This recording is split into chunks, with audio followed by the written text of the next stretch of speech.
Before the cylinder fell, there was a general persuasion that through all the deep of space, no life existed beyond the petty surface of our own minute sphere.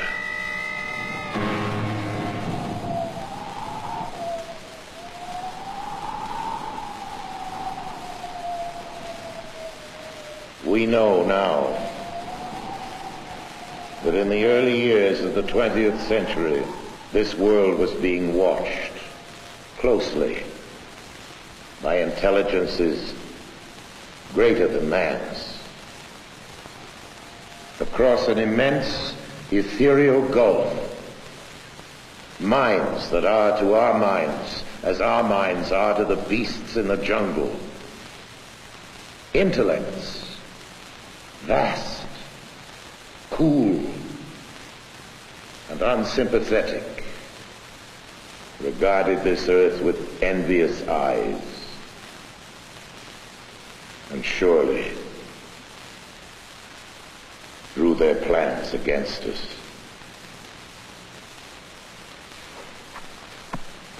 Hello, I'm Orson Welles, and I've been quoting from another Wells, no relation, H.G. Wells, the distinguished novelist, historian, prophet, who was also the great master of science fiction.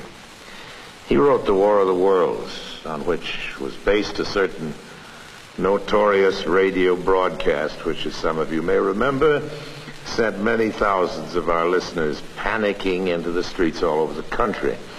H.G. denounced me for doing it, but later when he realized that our broadcast, like his story, was not intended to cause riots, but just to entertain, we got to be good friends, and I was forgiven. Whether all those people who jammed the highways and even took to the hills to escape the Martians have forgiven me is another matter. This is it. We thought that this was it. Listening to that show, I said we were very impressionable at that age because of Buck Rogers and Flash Gordon, and that really made a big impression on us. One fellow in particular who owned a store took the money from his cash register and loaded his car up with food and took off for the mountains and left his wife and children at home. New York City was just demolished, and they were coming closer. All of North Jersey is an inferno, and they are proceeding south. I can conceive of no nightmare as terrifying as establishing such communication with the so-called superior, or if you wish, advanced technology in outer space. George Wald is a Nobel Prize-winning biologist, one of a group of distinguished scientists meeting on the subject of extraterrestrial life. All of the people you will be seeing in this program, scientists, radio listeners, Orson Welles, have one thing in common. Each has had reason to believe in the likely existence of non-earthly life in the universe. I think there's no question but that we live in an inhabited universe that has life all over it. What I'm imagining is the facts that I've just stated becoming generally known, so that people know that out there is a million other civilizations. They all look fabulously ugly, and they're all a lot smarter than us. That seems to me useful and a character-building experience for mankind. From the monstrous Mars life of his famous broadcast, Orson Welles will be taking us through science fiction to science fact, to the new view of extraterrestrial life now emerging from probes to the planets, interstellar discoveries, and findings about the nature of life itself. A real picture as astonishing in its way as the science fiction of 1938. If there is life out there, intelligent life, how did we ever get the notion that it might be otherwise than friendly? Well, Mars, of course, is the god of war, so the planet bearing his name might be expected to have warlike intentions. In our broadcast, the Martians were as aggressive and ruthless as any human being. Ridiculous assumption on the face of it. They were supposedly as bad as we are, at our worst, and also much uglier. They brandished death rays in their slimy tentacles. And for a while at least, just toward the end of the radio play, they appeared to be totally invincible. What finally stopped them? Well, here's the way it went. In the words of the mythical Professor Pearson of Princeton, who was our commentator, I remember, he said, writing in his journal when the whole thing was put together again and the world was in business, I remember wandering through Manhattan, standing alone on Times Square, and catching sight of a lean dog running down 7th Avenue with a piece of dark brown meat in its jaws. I walked up Broadway, past silent shop windows, and suddenly I caught sight of a Martian machine. And then across Columbus Circle, I could see, standing in a silent row, 19 of those great metal titans, their cowls empty, their steel arms hanging listlessly by their sides. And I looked for the monsters that inhabit those machines, and then, before my eyes, I saw them stark and silent. The Martians themselves, with a flock of hungry birds pecking and tearing brown shreds of flesh from their dead bodies. And later, when their bodies were examined in laboratories, it was found that they had been killed by disease bacteria, against which their systems were unprepared. Slain after all man's defenses had failed by the humblest thing that God in his wisdom had put upon this earth, the common cold. And that's the way it was. Well, quite a lot of things have happened in the world since then. An invasion from the planet Mars, that at least is one thing that didn't happen. But in a way, you know, we have been invading Mars. If Mars hasn't exactly been invaded, well, it's certainly been investigated, not attacked, but thoroughly, very thoroughly studied. Observations of Mars had begun long before our broadcast, and even back then, in 1938, it seemed plausible to many people that life could have developed on Mars, just as it had on Earth. Peering through telescopes, scientists had seen what? Well, first a planet that, like our own Earth, had polar ice caps.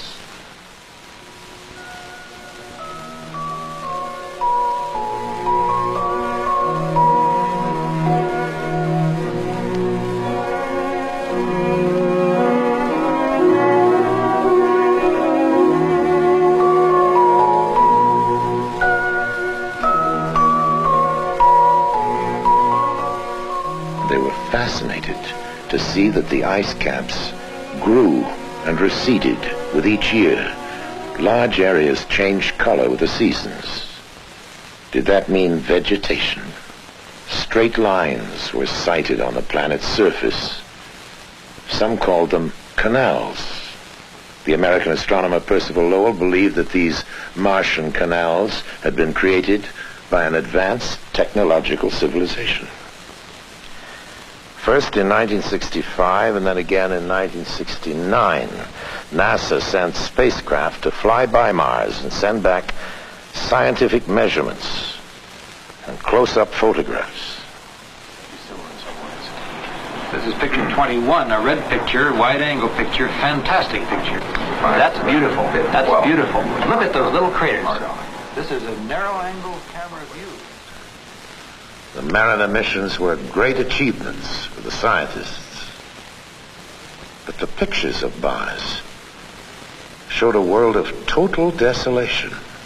Was Mars less like the Earth then and more like the Moon? There were no canals, no cities, no areas of cultivation, no signs of upheaval or layering in the Martian crust to indicate that the planet was active or evolving geologically.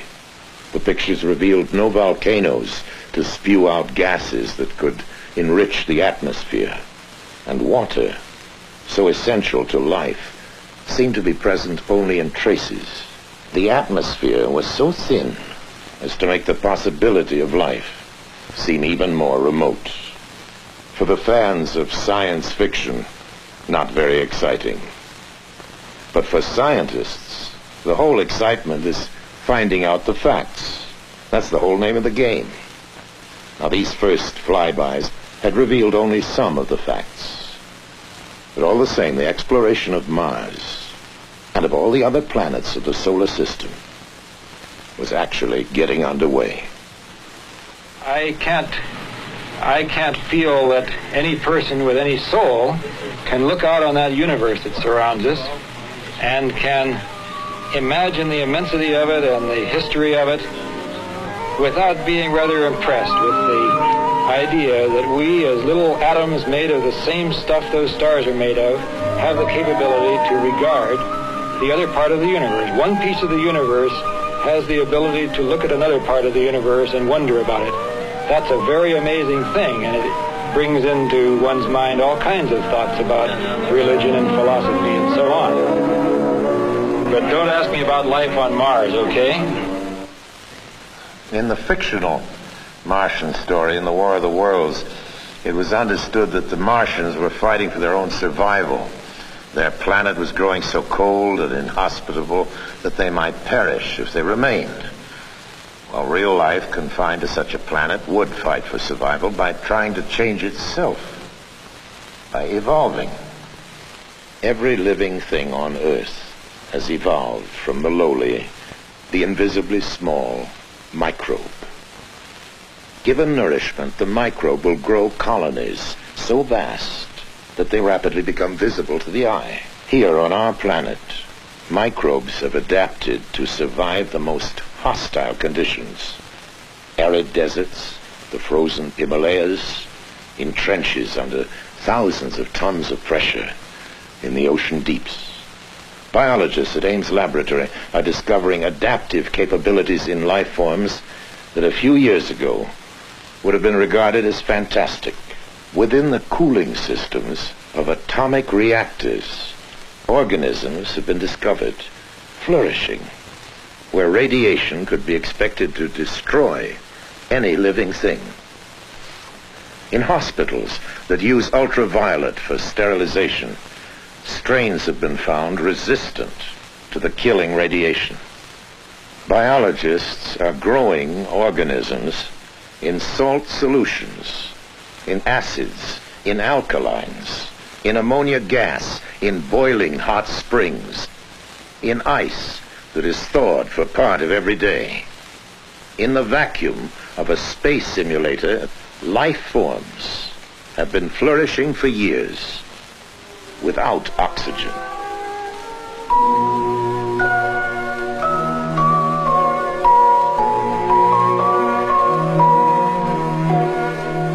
Scientists are studying the kinds of environments that could challenge life forms on the planets and moons of the solar system. In 1971, Mariner 9 arrived at Mars, equipped to go into orbit and stay for a while. A good thing, too, because when it arrived, Mars' surface was obscured by a global dust storm. As the storm abated, a whole new Mars began to make its appearance. The first feature that swam into view, poking up through the dust, appeared to be a... And that it is time that world governments officially acknowledge huge impact crater. But it stood miles above the Martian lowlands on the peak of an immense mountain, Nix Olympica. And as the dust settled further, the stunning truth emerged that the mountain on Mars was indeed a gigantic volcano. So, geologically, Mars was not a dead planet after all. Vast stretch marks on the planet showed that Mars' surface is shifting and changing on a colossal scale. Mars is beginning to look, geologically at least, more like the Earth and less like the Moon. And then new evidence of water has begun to turn up in surprising ways. Among the many clouds in the Martian atmosphere, some have been found to be composed of water. Then close-ups of the surface have begun to turn up strange, sinuous patterns. Some compare with the patterns cut into the surface of our own planet by the Mississippi River. Slowly the interpretation emerged that only a fluid flowing continuously over the Martian surface could have caused such patterns of erosion. Some scientists didn't agree, but astronomer Carl Sagan theorized that Mars indeed contained a great deal more water than we'd supposed.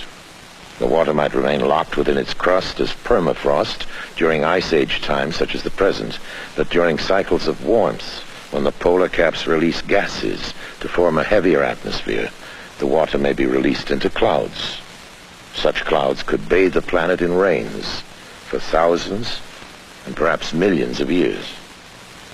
If Sagan's interpretation is correct, life could have originated on Mars in favorable cycles and may have adapted itself to harsher conditions as they developed, and indeed may exist on Mars to this day. Exobiologists are studying other environments, even as they prepare to search directly for life beyond the planet Earth.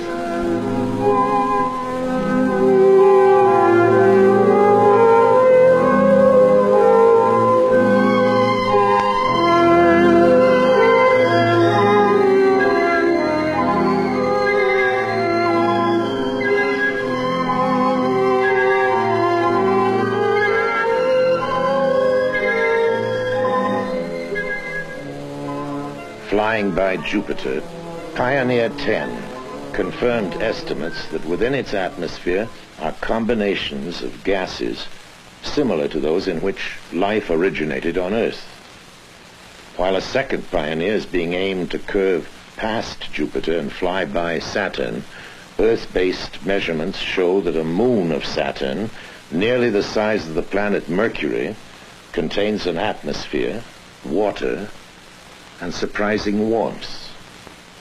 A Viking spacecraft is being readied to land on Mars in 1976, carrying an automated chemical laboratory to sample Martian soil for life forms. The discovery of just one bacteria on Mars, or any other body of the solar system, would indicate that the whole chain of evolutions, cosmic, chemical, and biological, is at work everywhere. In that case, the creation of life anywhere in the universe would be more the rule than the exception. In that case, there may be other intelligent civilizations capable of communicating with us. In the impact on ourselves of contact with another intelligent civilization, how it might come about and what the effects might be, is now being discussed by serious thinkers the world over. This symposium at Boston University includes astronomer Carl Sagan, anthropologist Ashley Montague. Krista Stendhal is Dean of the Harvard School of Divinity. Professor Berenson teaches a course entitled Search for Life in the Universe. Professor Philip Morrison of MIT co-authored the first seriously reasoned paper on possible modes of communication with extraterrestrial life. George Wald won the Nobel Prize in 1971 for his work in physiology. It is now okay to talk about life elsewhere or intelligent life elsewhere, whereas a decade or two ago it wasn't okay. It was considered too speculative to be worth any investment of time. That the number of stars in our galaxy alone is so staggeringly large, of the order of 10 to the 11 or more. The probability of stars having planetary systems is so high, we think perhaps half. the probability that those planetary systems might be comparable with our own, and that the stars have some kind of an ecosphere, a sphere in which the radiation is suitable for life, that it's not too hot, not too cold, meeting the other criteria, seems so reasonable. These bits of information that come from astronomy primarily. And then we join with the biochemists who tell us about the probable evolution of life here on Earth, the kinds of elements that are necessary for it, DNA molecules, amino acids and the like.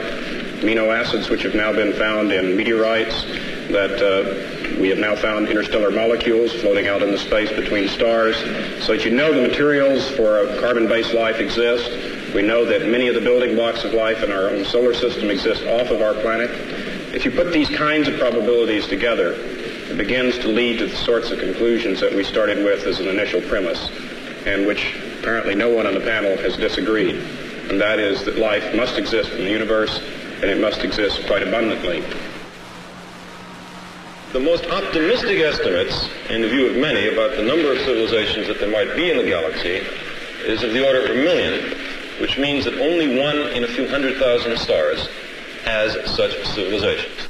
That would mean a billion such places just in our own galaxy that might contain life. As I believe there's a society of these groups, not just one. There are probably very many. There's only one. We have no hope of finding him. There are probably thousands, maybe as many as 1 million. They probably already have had a long history of this same experience of finding new ones and bringing them into the network. And I would imagine if an advanced civilization wanted to talk to us, they would say, oh, well, look, those guys must be extremely backwards. Go into some ancient museum and pull out one of those, what are they called, radio telescopes, and beam it at them. In 1970, a study of the feasibility for picking up interstellar communication was made in California by a number of radio scientists there, as well as astronomers and others. It's called Project Cyclops.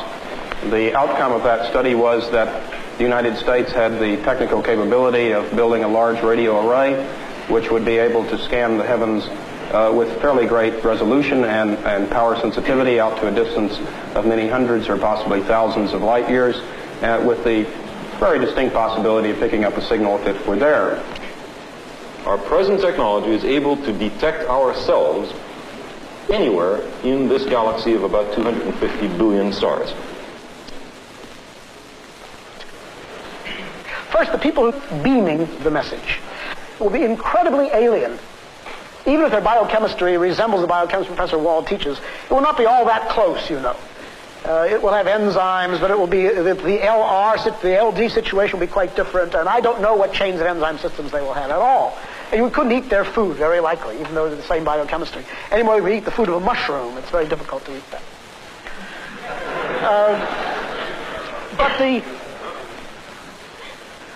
So I think, first of all, there will be two great phases of this eventual time, which I think will come in 10 years or 100 years, or I don't know, maybe longer, when some satisfactory radio telescope work or something similar will acquire evidence of the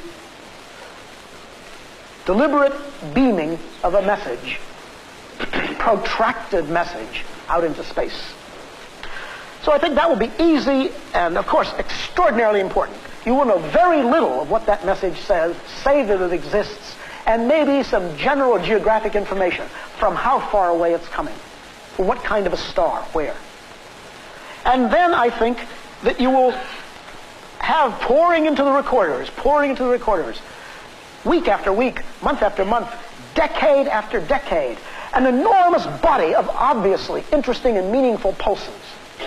And you'll be able to read them slowly and fitfully, because they will not be coded, but they'll be anti-coded. That's to say, the people who designed them, the beings who designed them, will have thought very carefully how to make the maximum number of mathematical clues.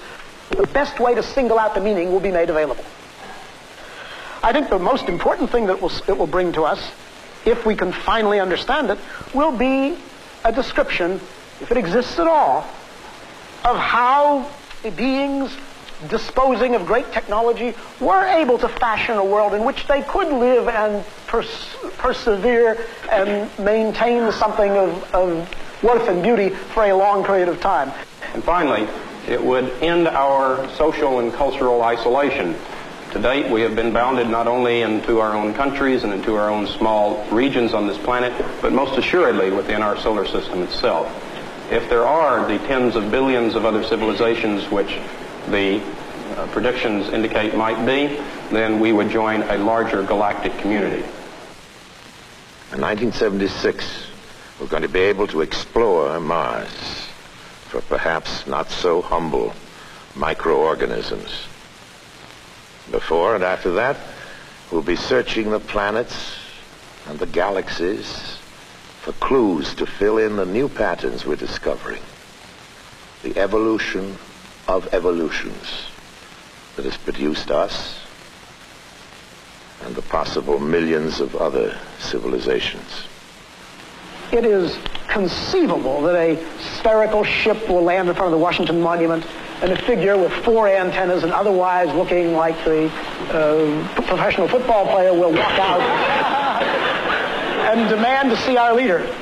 But I hope very much that the universe of circumstance is wider than the rather shoddy imaginations of science fiction writers for 30 or 40 years. And I'm pretty convinced it is. We've not found their guidance so great in any but the most modest activities, like going to the moon, which is not very much. The difference between the spacecrafts of NASA and the lurid flying saucery of that old radio War of the Worlds is the difference between science and science fiction. And yes, between war and peace. It's our own world which has turned out to be the interplanetary visitor. We're the ones who are moving out there, not with death rays, but with cameras. Not to conquer, but simply to learn. We are, in fact, behaving ourselves far better out there than we ever have back here at home on our own planet.